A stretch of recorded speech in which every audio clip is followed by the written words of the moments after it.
The recording has started. So just kind of do a little bit of a kind of an introduction. Albert is somebody I think we connected probably about I would say like a year and a half ago maybe. Yeah, probably. And We so started. I think I mean you'll talk more about the Genkai, but always interested in getting to know more. Right, this is probably the first Yeah, time I see you in your face. yeah, no, So, but I'll absolutely. always correspond via email with everybody and kind of get to learn personalities. Unfortunately, through email. But people always have some good questions or fascinating just like feedback or experiences that they want to share. So, but Alper has been very he obliged to participate in this to help us kind of showcase some of the beautiful elements of Danitrio to the world. So, without further ado, Alper. No, thank you, thank you. I think I'm gonna start with how you started, like with like who am I? That's the question. Yes, yes, sure. Just a few things, like I think I was born and raised in Turkey. I moved to the US, like on a Department of Defense scholarship to do some research on material systems that they're interested in, which has nothing to do with the pens portion of it, but I'll maybe make some comments that might relate to it. And I have two young kids. I'm kind of like, we're struggling with them. And I don't know if you guys can tell, but I'm a little congested because we had like the flu run through the house. So like, we have our own petri dishes at home doing bringing us all the sicknesses and kind of like go through. Uh, my interest in pens actually started after my father passed away. My brother was going through his stuff. He tells me like, hey, I found dad's pens, like, are you interested in? And kind of like, one of these memories that I had from childhood when this he had I mean, I didn't know this at the time, but the Mont Blanc, like 146 on his desk, that was sitting all the time, Oh yes. and it was kind of like his thing, and with a desk stand, even though we can find the desk stand, what happened to it, who knows? But he would use it to sign his name and stuff like that. So I kind of picked up that pen, and having that personal relationship with somebody through this instrument that you might have along the way, it actually felt really good. And that's kind of like when I started exploring. Earlier on, most of my interests in pens were on the Western brands. Like, is it okay to mention brands? Yeah, that's fine. Yeah, yeah, Yeah, yeah. yeah, No, yeah. no, definitely be So, open with it. yeah, so I had a couple of Mont Blancs, interested in ST Dupont actually by chance. Okay. Like, I kind of get my hands on one of them. And then they also have a lot of Chinese lacquer that they do. Maybe if people are familiar with it, but it's quite different than what I have found out later on about true Urushi. But it's kind of like, technically the first lacquered pen that I have had was more of the Western kind. Then I think it was maybe 2 years ago now, one of my colleagues, who's also a pen enthusiast, he showed me one of his Nakayas. And one of the things that, when I touched the pen physically, surprised me is like, how different that was from the ST DuPonts, because ST DuPonts are all metal based. Like, I think they're like, I don't know, whatever they're making out of, probably like bronze or some sort of a metal. They are heavy and kind of like, even though the size wise it's small, it's kind of like, bulky. But then when I was holding his Nakaya, it was really light. I mean, it was just very different feeling from that perspective. And so that's where I started like, getting interested in Urushi a little bit more. And I think over the years I have collected a few of them. My intent in collecting is not necessarily to put them in a display box and look at them every once in a while, but I do use them as well. And I think you can kind of tell it from the kinds of pens that you will see here, that will that are a lot less artistic and elaborate, just because in the work environment it just becomes a lot of like, distraction for people. So I kind of get to explain everything to everybody. So even with Tamanuri, it's already sufficiently kind of like, distracting. So I kind of keep that to that. So hopefully that's kind of like, a little background from for me. And I think Do you want me to try to share my slides? See if I can share some slides. Sure. Yeah. Yeah. Because Yeah. every If you time got I some try to slides, do go ahead. something, just like Yeah. Teams kind of throws. Yeah, I found some challenges with Team. Originally, I was going to actually live stream this, and yes, we were fighting it all week, trying to see if we can live stream. So basically, anybody who's on Instagram, I just kind of I need to say it more often. If you want to see it, get onto the Microsoft Teams to get the video. Otherwise, you're just hearing our voices. So, but yeah, definitely try your best to see if we can Yeah, I mean, I get the think slides working. if I'm a little hesitant to do that, just because well, let me, um, when I switch to a different app on my iPad, it just kicks me out of the meeting. So Oh, like, I see. Okay, okay. so We can also just reflect the camera. You just if you want to yeah, just just let me showcase do your that. I think it pens, might be a little easier that from that'll that work. Sure. perspective. Yeah, So yeah, I mean, I know the angle is not great. Like, maybe see if I can kind of yeah, make this yeah. a little bit more useful. But I mean, I think my first pen was probably this one. Let me kind of like put it on to side so that like it's just a little obvious. So it's a Tamenuri in red. I don't know how good the colors come in, but I think some of the things that you mentioned when you were talking about the ones that you showed, the depth that you would see in these pens, I think, are really really interesting to me. Like there's a lot of layers to it. It's not something that I have seen in other things in the past. So I think that's the good side of it. Um, the other thing that I find really interesting about these pens is kind of obviously the nib is something that we should be all worried about because that's what you write with, and I tend to prefer stubs.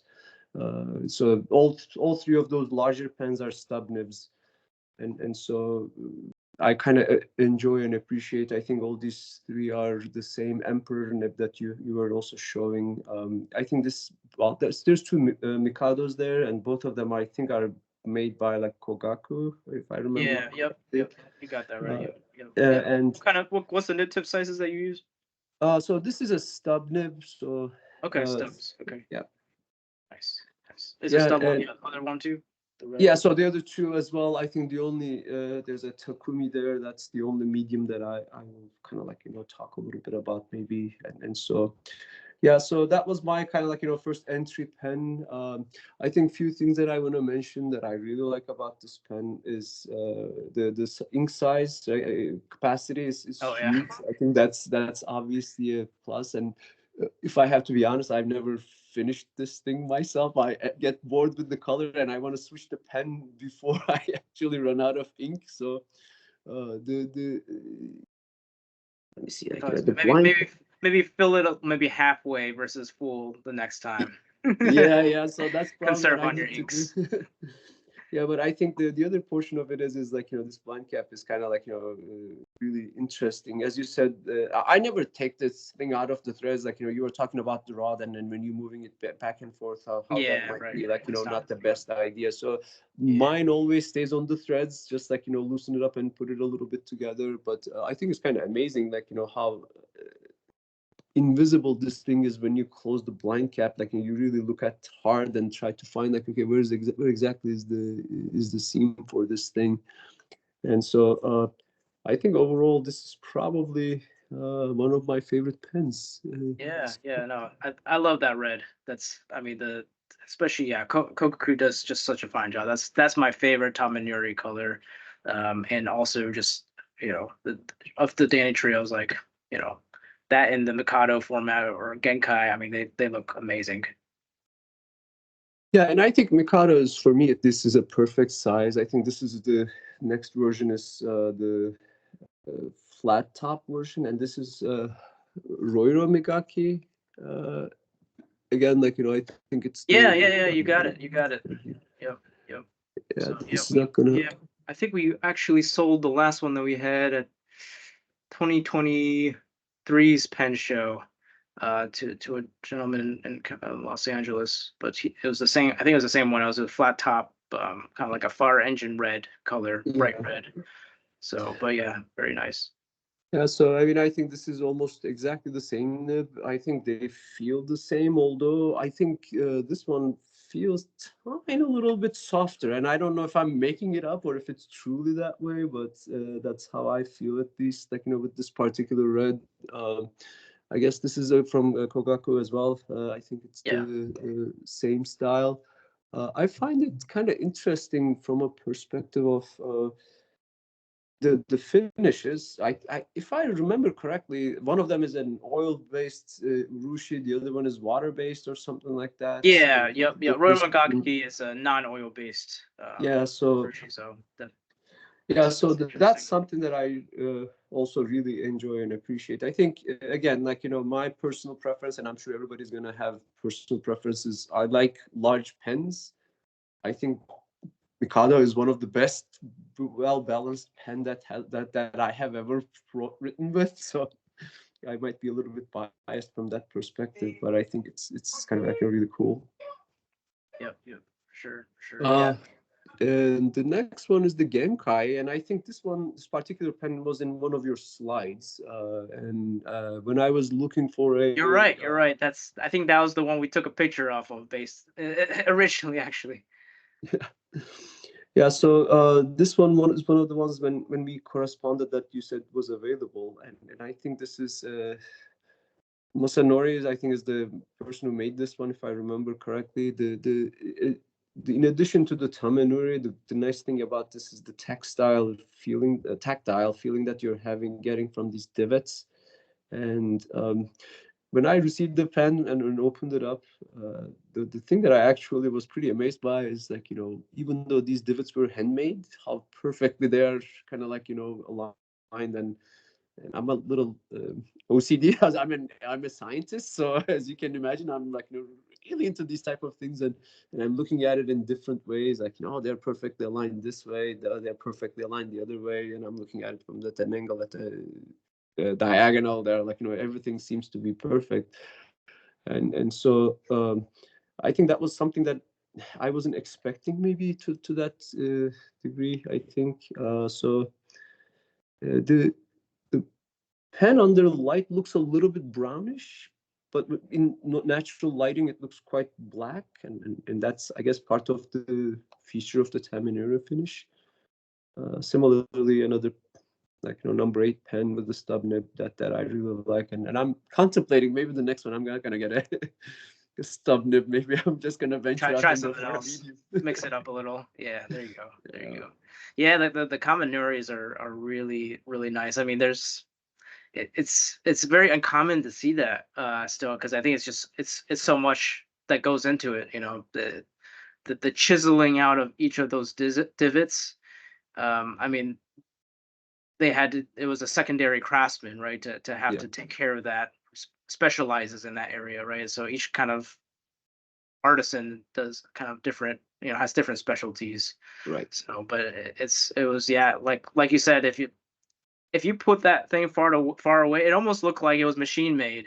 But when Yeah. you look at it very closely, then you're like, okay, I see I don't even want to say imperfections, but the lines, you can see it is hand cut, but they still, I mean, wow, that the level of control and dexterity Yeah. to be able to get the right, spacing. I don't think, and yeah, you're a scientist.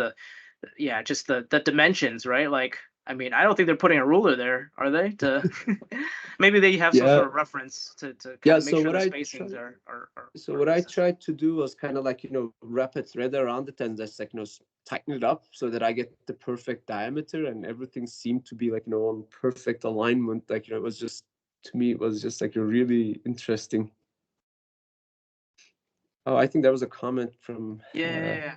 And Andrew's mentioning about yeah, just the magic of Urushi for sure. Definitely, like just the precision that's done by hand, almost look like it's machine precision. So yeah, it's all that skill and, yeah, years of, yeah, diligently, practicing. I think it allows them to get to that level of accuracy for sure. Celebration of human ingenuity. That's yeah. right. That's right. And I think you made a comment about the quote unquote small imperfections.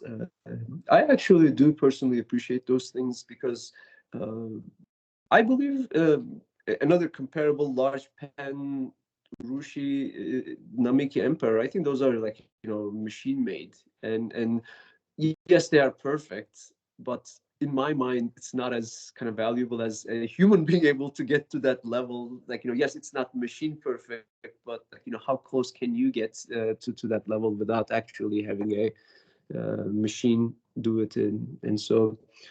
Oh And yeah. this is, yeah, so this is the last one. This is a Takumi size pen. I think this is Tsugaru Nuri with the Nanako Nuri. I don't know if you guys can see clearly. I don't know how Yeah, yeah, it's a little maybe, if blurry, I do but this, does it help? I could, I have to pull it out a little bit. Maybe not too close.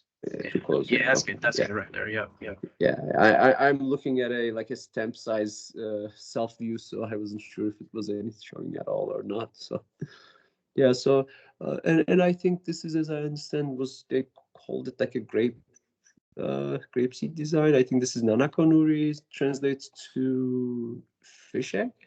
I don't know. That's what I kind of remember at least. And so the design is the fish egg design, and um, so this is also another pen that is just super smooth. And let me just kind of open up this one.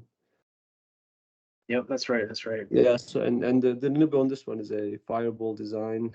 It's a little different than the other two, and the nib size is a little smaller. I don't know if it's worthwhile just kind of comparing the two of them next to one another, just kind of for the sake of Yep. showing. So Nice. Yeah, I've never seen that one before. That the Nakonuri Takumi. We don't even distinguish between Takumi flat tops really, because when we started our business, the Takumi flat tops is pretty rare to find because that's kind of like an older generation. So that was definitely made maybe in the earlier millennium time frame.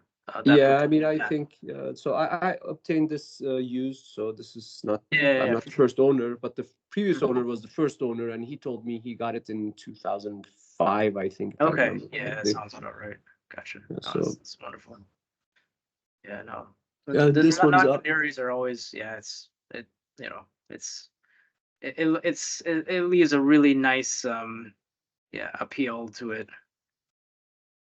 Yeah, so this is cartridge converter, obviously, and so it's all good. It just lasts a little less, but maybe it's not a problem for me at least. And I prefer clipless pens, but I think in this case this is all good. I like it. I hope you don't mind me interjecting, but do you know if Yeah. the pens are produced in the various regions associated to the craft? So I know Suguru Nuri is generally done in Yes. the Aomori prefecture Yes. in Japan. Yep. Yep. So great question, Andrew.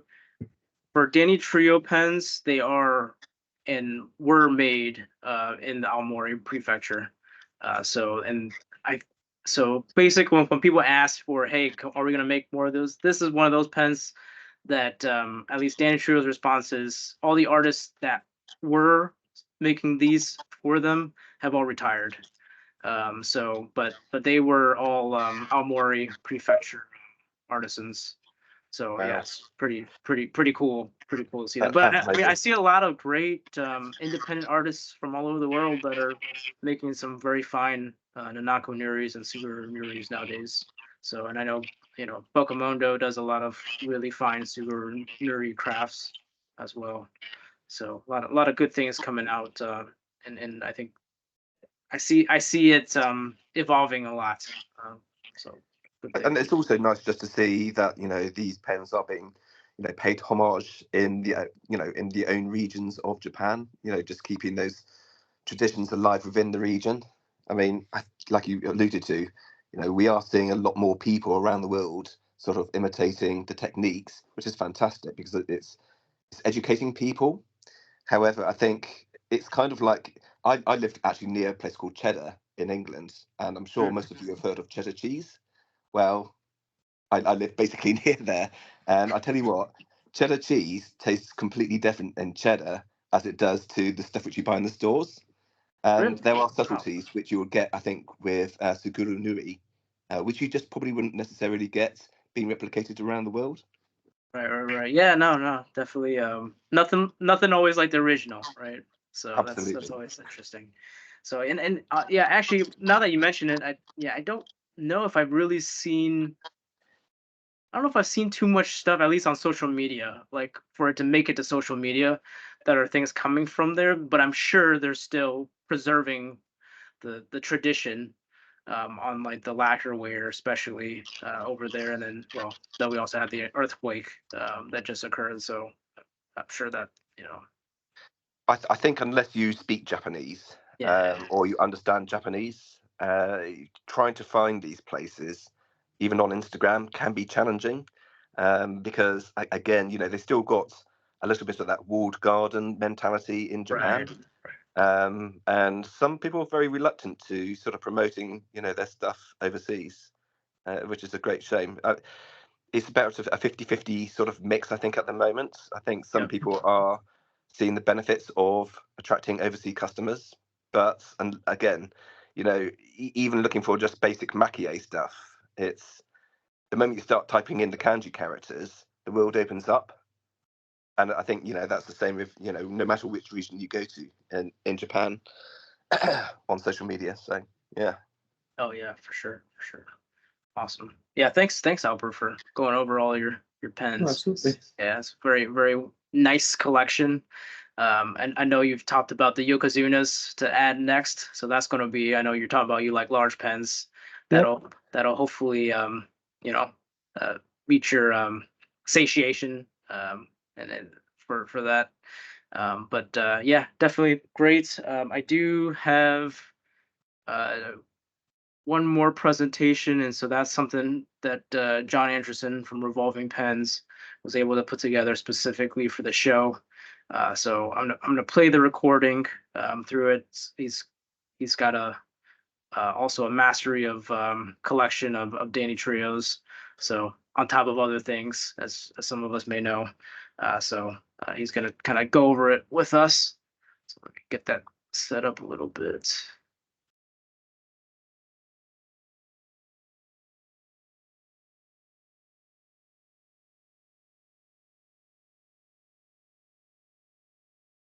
Hello.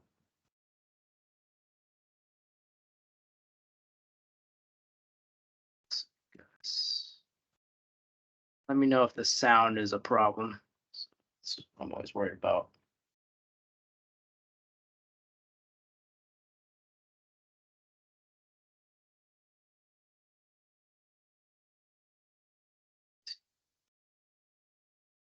So I think many of us are familiar who are on social media, Instagram, for example, and Facebook, of John. He has kind of in the last few years kind of emerged as kind of somebody who's been um, very much passionate and also kind of willing to provide some really good media of some of the Urushi and maki-e, kind of from Japan and also around the world. So he, in this particular show, will be presenting on the Danitrio collection that he has, and I don't think this is all encompassing either. I think it was. I did ask him to limit the amount of time a little bit, just so that you know, maybe it wouldn't be hours of stuff, even though some of us may really enjoy listening to all of that. But I do appreciate him putting this together, even though he did have a separate commitment he had to go to for both days of the show. But I'm excited to kind of play. I haven't actually heard uh, all of it. I kind of skipped through it just to make sure that it was going to work well, which it definitely did. I had kind of no doubts about that. But he's been putting some really good media on social media, so definitely check him out at Revolving Pens Instagram. There is also a book that he produced that if people are interested, he wrote a Danitrio Hyotan book that we can share with you the link. I think it's only maybe $10-15, at least that, not including shipping, to be able to see kind of his media on the Hyotons, some of the descriptions there. So you're right. you're right, Andrew. He could open up a museum. So he's a master buyer. All right, so let's go ahead and get started with this. Hello, it's me, John, from Revolving Pens on Instagram, and I'm glad to be here today to share my Danitrio collection. So I started collecting the Danitrio pens over a decade ago, I think. So at this point, it's been 10 years of collecting, and I've developed I guess a pattern and a liking for certain pen models over others. But let's get started right here with a Sho Hakaku pen. So this is actually a full-size pen, but it's not large for Danitrio, and it has some really wonderful maki-e of the crested ibis by the artist Kogaku, and it's just a really lovely scene. And it has a stub nib, and it's the so-called flame nib. So one of the three major nib styles by Danitrio. So the next pen is also a Sho Hakaku, and this is a lovely pen with hummingbirds on it and flowers, and it's just a really unique design that has a unique sensibility. So it's by the artist Yusei Sai, who's a lady.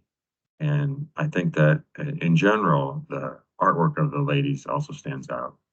This is also a stub nib. So that's going to be a running theme in my collection, which is almost all broad and or stub nibs, mostly stub.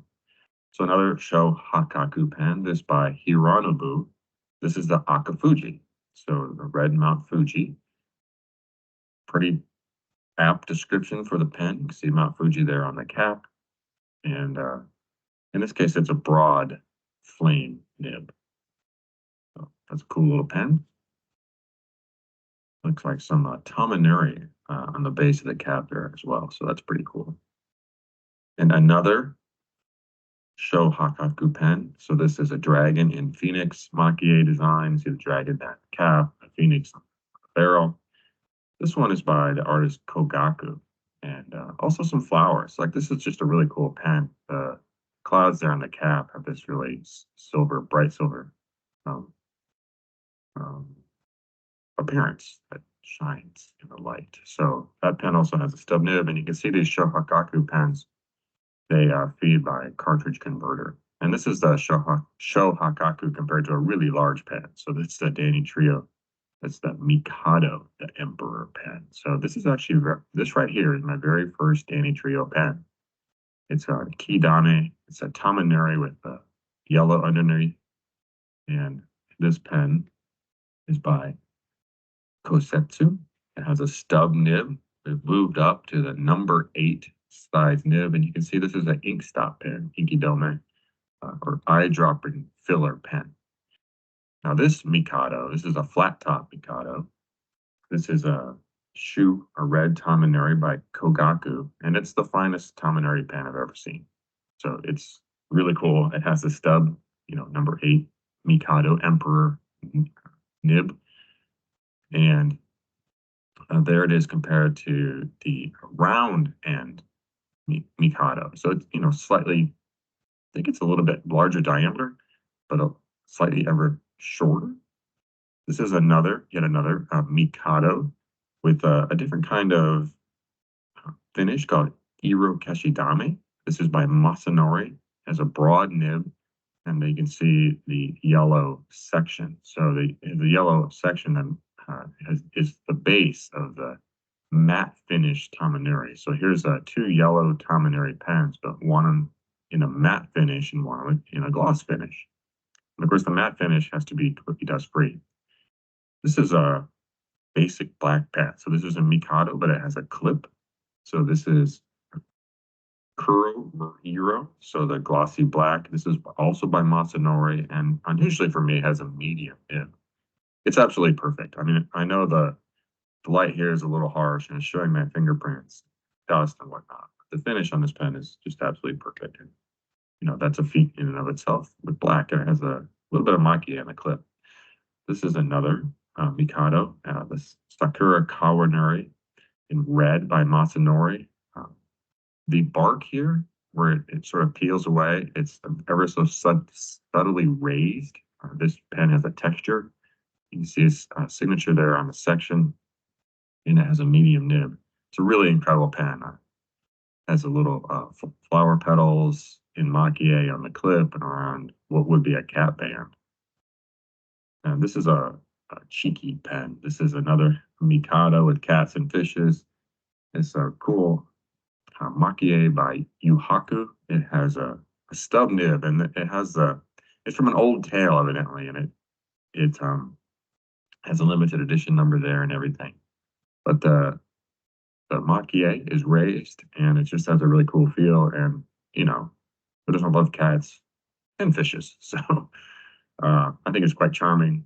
There's some also maki-e there on the section, and again, it has a stub nib. Really, really dig on this pen. We have cats, so it's cool. Now we are going to transition into another style of pen called the Hoitan. So the gourd-shaped pen. This is probably my favorite shape of pen. Again, it's a large-sized pen, but not huge by Danitrio standards. This is the Mandarin Ducks by Yuhaku with a broad nib. And Mandarin Ducks mate for life. So there's a male and female pair. The female there on the body and the male on the cap. And we'll get a size comparison here with the Mikado. So you can see the Hoitan is still a large pen, just not compared to a Mikado, which is very large. This is it's called Bokashi, so it's a gradient. It has a red gradient. Hoitan is a red gradient by Kogaku. It has a stub nib, and it's just kind of a lovely color scheme. The Hoitan pens, when they originally came out, they had various names. They became known as the Mae West colloquially, but they all had maki-e. So that's an example of one that doesn't have maki-e. This is a really cool Hoitan pen. So this is Enko Monkeys. The artist right now is escaping me. I'm sorry, but it has a really fantastic maki-e of these two monkeys that are reaching for the moon, or the reflection of the moon in some water. It's very impressive. This has an older, what's called T style nib, but as a medium, this is kind of the third style nib that we're seeing already.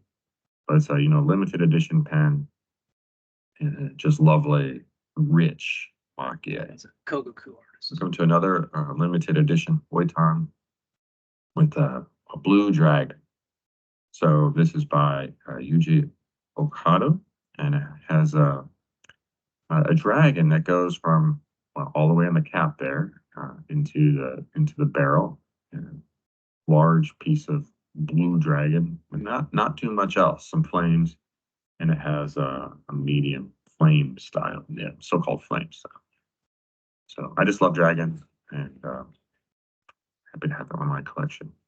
This is a really cool, very, very high quality maki-e pen of Kinyo, these little goldfish by the artist Yusai again. So that it's a female artist, has a different sensibility, and has a broad flame style nib. The Shishiai maki-e is just, it's pretty spectacular. It seems very simple, but in person, it's very, very impressive. Gonna keep moving on here. Another Hoitan style pen. Obviously, it's pink. So it's also other colors of Urushi and this funky chicken looking. It's actually a phoenix or Chinese phoenix by Yuhaku. The thing about this is that it's pink and it has other colors. Danitrio has been a big proponent, if not a pioneer, of different colors of Urushi other than black and red and brown. So it's just kind of really neat. Now here's a super cool pen. It's called Hakui, the Green Koi by Masanori. This is I believe, a Byakuden Nuri technique. So these are gold foils, and it's just incredible. So I'm glad the light here is sort of showing the glow that you get when you view this pen. Now here's a really cool. This is a Hoitan, but when it came out, it was known as a Grand Trio. This is called Cosmos by Kenji Yamamoto. has these gradients of the gold particles and are rotted around near the section. You can see the pen is named and signed on the section. It has the older T-style nib and a double prod. It's a really cool pen. It's just really cool. I don't know. Very good maki-e.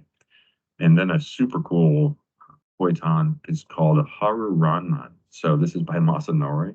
It seems to be a amalgamation of maybe like a rice husk technique and then painting over it, but it's spring in full bloom. So I guess it's a kind of abstract flowers. It's a very cool pen. Has a stub nib. And then we come to the Kodai Manyo Dragon. So the ancient designs of dragon and flowers. This is by Kogaku. Really cool pen, basically a Tominari base with some maki-e over it and some different colors. A stub.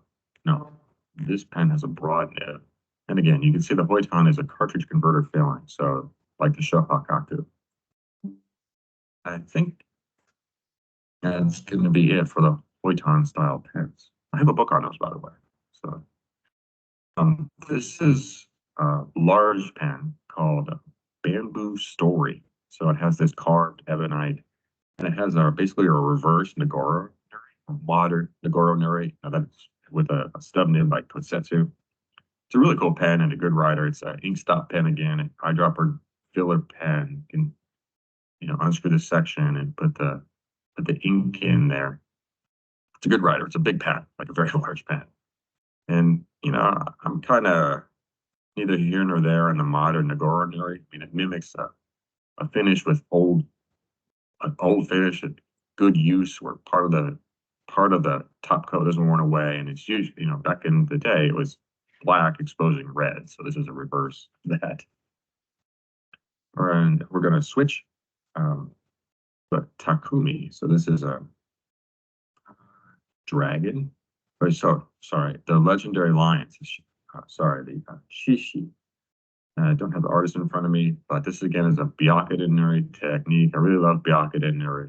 It has this just beguiling glow to it. It's kind of like electric Tominari. Just love that. It has what's called a rigid stub, RS nib. And you can see that clip. This is on the Takumi style pen. Now we have a Takumi with a dragon maki-e. So pretty animated dragon by Kogaku. It's got a fierce face there. There's some unusual green, metal particles in there, and the maki-e on the clip and the section. And that has a broad flame style nib. I just love dragons. So, kind of a sucker for almost any decent maki-e pen with a dragon. Now, this is a really high quality Nanako Nuri. So this pen is unsigned, which is unusual for Danitrio, but not necessarily unusual for the origin for this type of Urushi finish. So really cool red and yellow Nanako. So the sort of fish roe. This Takumi is Irakashi Dame. So it's black over green and colored Urushi is difficult. This is I don't have the artist in front of me either on this one, unfortunately. Sorry. It has a stub nib, and you can see these Takumi pens. They are cartridge converter filling. Again, it's a full size pen, like a large pen. It's nearing almost the size of a Mikado, but in the Danitrio lineup, it's sort of a medium-sized pen. Here's a super cool Hakaku with a Tominari finish and a dragon maki-e over it by Kogaku. This is a really cool pen. I love how fierce that dragon is, facing right at us, and some Buddhist symbology there, and flowers at the top. Just really cool, and the Tominari just glows. And it's one of the first maki-e Danitrios that I got. It has a stub nib. And then we come to the Jun Ikaku, so the 12 corners or 12 facets. This is a a huge pen. And people think, well, how can you write with these Junikaku pens? Well, I think they're very comfortable riders. And this section here is it's large, but it's sort of normal size compared to the pen. It's an inkstop pen, like the Mikado, eyedropper filler. And it's just really great. Look at this platform for Tamanuri. I mean, it's really, really cool by Kosetsu. It has a medium nib, but like I said, it's a really good rider and just really shows off Tamanuri like nothing else with all those corners. This is a similar style of Junikaku, except it has the Kamakuri Bori with the carvings. So it's perfectly lacquered, and then another artist cuts these divots into it. So it's even more interesting. So this one's by Masanori with a broad nib. I love this pen. It's so cool in person. And just to show you how large the Junikaku is, that's it compared to Mikado, which we know is a huge size pen, the Miki Emperor size pen. This is just bigger. So this is a Hanro. This is probably one of the smallest pens Danitrio's ever made. This is just a lovely Akigusa ni Shuzumushi. So you can see the cricket. It's an autumn theme, crickets and flowers, and it has the older T style nib and the stub. Again, it's by Masanori. It's really unusual. This, I don't know the artist or the design, but it's a Hanro with a clip, and I might just call it ancient design of birds and flowers. I wish I knew more about it. Came to me secondhand. It has a medium, T style nib, and just lovely pen. And these Hanro pens, they are cartridge converter feeling, so they're not inkstop pens. That's fine. It doesn't really matter. One's not better than another. And you can see, again, it might be comparable in size to the Miki Yukari. So, again, not large for a Danitrio, but still a good size pen. Now, this is a Densho. This is maybe the second Danitrio pen that I got. It is an inkstop pen. It's just in red. So, just a Shu Roriro Megaki by Kogaku. Has a fine nib. This is, I hesitate to call it flexible, but let's call it soft. It's nearly a flexible nib. And, the finish is just perfect. It's very difficult to see where the blind cap opens up from. So this is another Densho in a really cool Shushu Roriro curl, multicolored chinken with praying mantis. So cool. It shows a variety of chinken techniques. It's an inkstop pen. Like the other one, it has a broad nib. It's by Katsuhiro.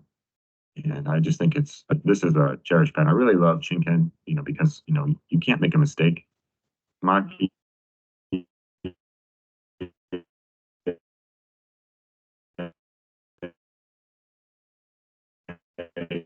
theoretically, you can make it again, a big full-size pen, just running theme here, not large for Danitrio. We'll return here to large pen. So Danitrio, large pen. This is the Genkai. This is just an orange, polished orange. It has actually a very subtle, beautiful finish by Masanori.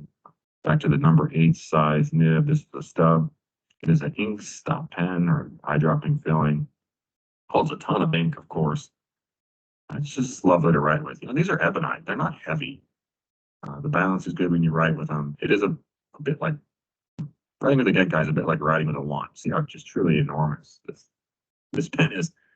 Quite long and with a large diameter. The next pen is a super cool Genkai. Have a little trouble getting it out of the tray here. These large pens fill up the tray. No room for your fingers. But this is a Seirei Nuri, so the dragonfly wing pattern. So this Urushi is layered on some water, and then the body of the pen is pulled up through that, and it forms this sort of web of Urushi finish. So it's super cool technique for the dragonfly wings. This is by Hiranobu and has a stub nib. Super love this pen. You can see in the light, at least, the maki-e dragonfly wing pattern sort of glows. And another spectacular genkai, see the little ladybug there? This is built up Urushi. See the rod in on the ends. This is by Masanori. He just very, very beautiful pattern with not the design is not carved into the ebonite. This is built up Urushi. And you can see it's an ink stop pen. And just incredible to feel and write with. It's really fantastic in kind of every way. And then we come to my latest Danitrio, which is actually a pre-owned pen. Came to me. It's very unusual. It's called a Kaijin. This model is the Maiko, or Dancing Girl. And it's just very, very beautiful maki-e over some rod. You see the beautiful face there, and then the end cap has this nice maki-e on it. The pen body is acrylic with this big rod and strips over it, and then the fabulous maki-e on top. It had an unusual clip was spring loaded that I just sort of removed because it was basically non-functional. And there we have it, my Danitrio collection. Thanks for watching.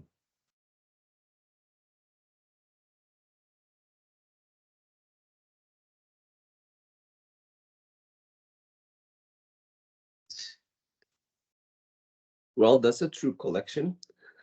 Yeah, yeah. It's serious business, huh?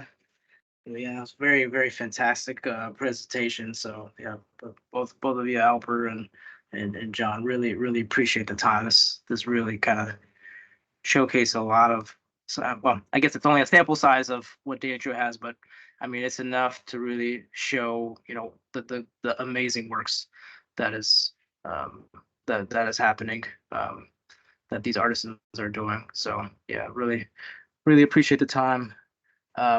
I do have a hard stop at 2. I do have a private showing with an individual, but is there any kind of comments, discussion points the last few minutes? I just wanted to say thank you very much for the the 2 wonderful presentations which you hosted today. Thank you, Alper. Thank you to John, wherever you are. And it was just superb seeing users with these pens, because quite often we just see them on social media, but we don't see them and hear people's sort of thoughts and opinions on them. So having this sort of platform, I think, really sort of brought it home for me as someone who loves Urushi and maki-e. So thank you. Yeah, definitely. Just it's that pen connection and the and our artwork connection. So I think that's something that it hits close to home, and yeah, definitely, it, I think we all really appreciate the art form and want it to grow, and so especially in this modern world, it's one of those things. It's great to be able to step back and see the beauty of things that can be created by human beings.